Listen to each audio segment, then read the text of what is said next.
Hi there Waltoneers, I'm Jack and this is DSNY Newscast, and today Disney Springs at Walt Disney World began phase 1 of its reopening amid this global health pandemic, with all new measures and procedures to ensure the safety of the guests and the cast members alike. So let's take an in-depth look at the implementation of all of these measures around the Disney Springs shopping and dining district. But to begin with, in phase 1 of the reopening, it's only this list of third-party operating shopping and dining participants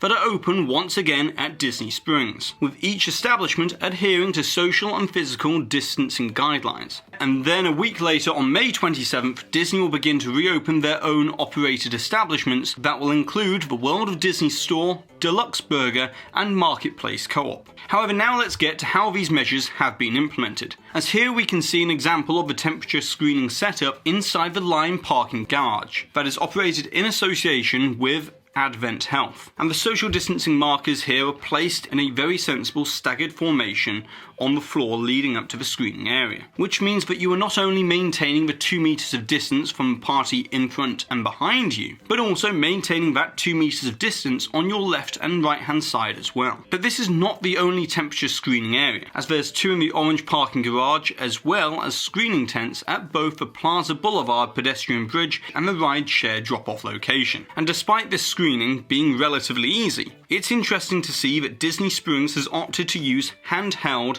infrared thermometers instead of a long-range thermal imaging system that Shanghai Disneyland has been using, as that system detects the temperatures based upon the inner corner of the eye near the tear duct, with the only requirement being that guests have to remove their glasses when walking through the screening area. So perhaps we'll see that type of system used for the reopening of the parks at a later date, as it will be able to handle much higher throughput whilst reducing the need for queuing. But for the time being, it seems that Disney Springs will be using handheld thermometers so that they can carefully monitor the entry experience to begin with. But overall, these types of temperature screenings are only partially effective, as they do not detect asymptomatic carriers of COVID-19 and are in a way a form of security theatre. But it could be said that the logic behind this type of screening procedure is to ensure that people enter the complex with a suitable face covering, and underlines the seriousness of adhering to the guidelines from the get-go. But I can also foresee over time that this will create a false sense of security derived from this temperature screening that may lead to less sustained mask wearing and social distancing compliance. And speaking of that, now let's discuss the social and physical distancing implementation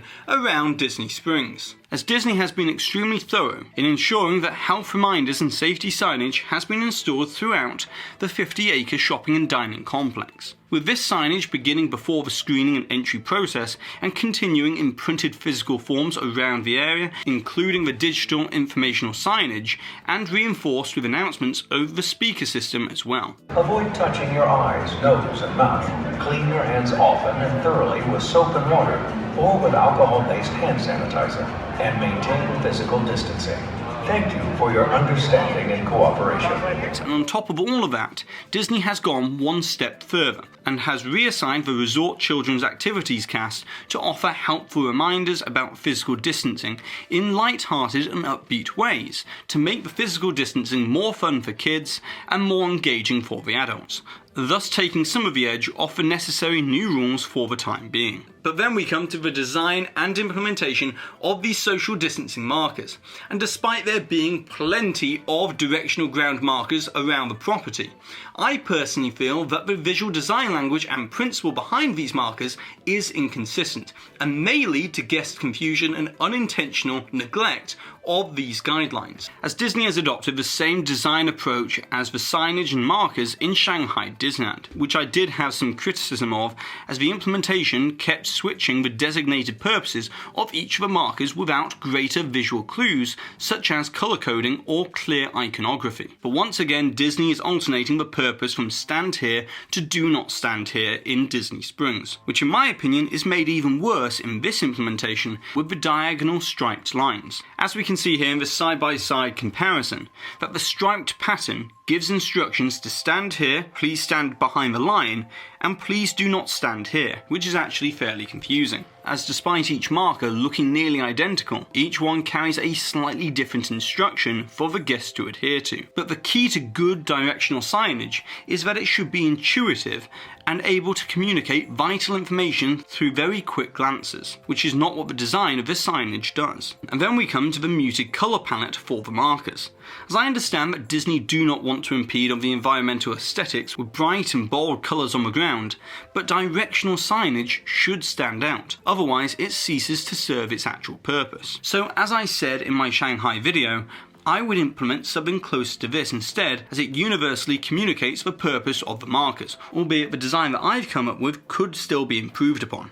But clearly Disney is basing the principle behind this signage off the idea that people respond better to being told where not to stand. But I can say that the implementation is sort of problematic. As we can see here in this example outside of World of Disney, the marker only enforces the 2 meters directly in front and behind, whereas we all know that guests are going to stand either side of the marker as well, and pretty much anywhere the marker isn't, thus breaching the 2 meter rule, as the marker has not been made 2 meters wide as well. But the do not stand here approach is also harder to implement in larger scale, as in many ways it's like playing the floor is lava game, which is easier to do when you know where you can exactly stand rather than where you cannot. And then the other improvement I would make is to the directional markers, as Disney is completely correct in implementing one-way traffic flow within the confined spaces like we can see here on this bridge. But it does make me question why Disney only added these markers on the ground in this muted colour scheme, rather than not including the addition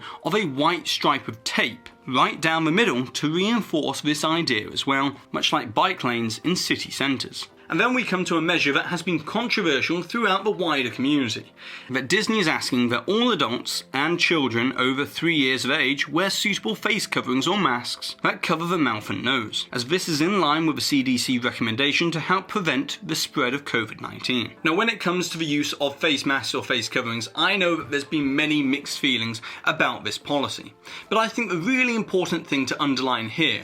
is that when it comes to the use of face coverings, containment is the name of the game. As it's true that early on during this pandemic, it was revealed that most masks are not effective in preventing you from catching the virus that is spread through other people coughing, sneezing, or breathing nearby, as the RNA of the virus can survive in bioaerosol particles in the air of enclosed spaces for a few hours. However, this mask policy is not about individual protection, but instead it's about forming a collective shield from the virus that is only effective with 100% compliance, as what these face masks and face coverings do exceptionally well is contain any of those bioaerosol particles with the virus RNA from spreading much beyond your immediate space, as can be seen here within this simulation. So the reason why Disney is asking all guests to wear face coverings is because you may be an asymptomatic carrier of COVID-19 and feel absolutely fine, and yet you will still be spreading it to a more high-risk category of people,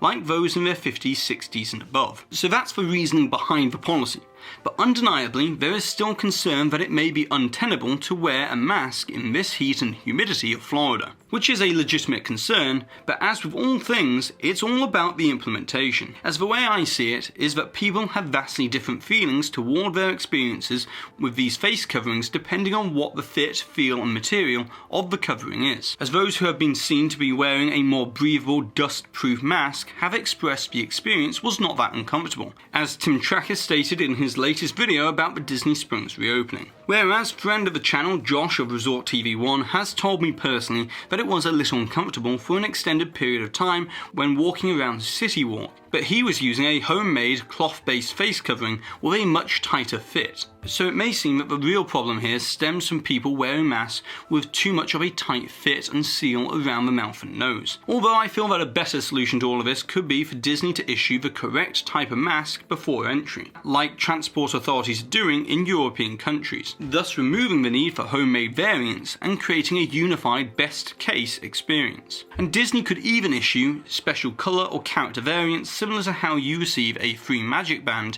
with every Disney resort stay, which could be a way to make this policy more acceptable to the guests. But I also think that policy revisions are needed for when the face coverings are required within the parks for all-day use, with perhaps a designated relief area where face masks are not required, that could have a very limited amount of people in an outdoor space that is not a dining venue, meaning that you can seek relief from wearing the mask without having to purchase food or be seated at a dining area. And then lastly, in terms of the new measures, we come to the increased sanitation and hygiene procedures. And this is already an area that Disney is known to excel at. And so it comes as no great surprise to see that Disney has dramatically increased the cleaning of high-touch surfaces and areas, and also you can see the addition of plenty of hand sanitizer stands and foot pump operated wash stations around the property. So in conclusion, this entire process of a phased reopening of Disney Springs is going to serve as a great test and adjust period, so that Disney can understand what truly works in reality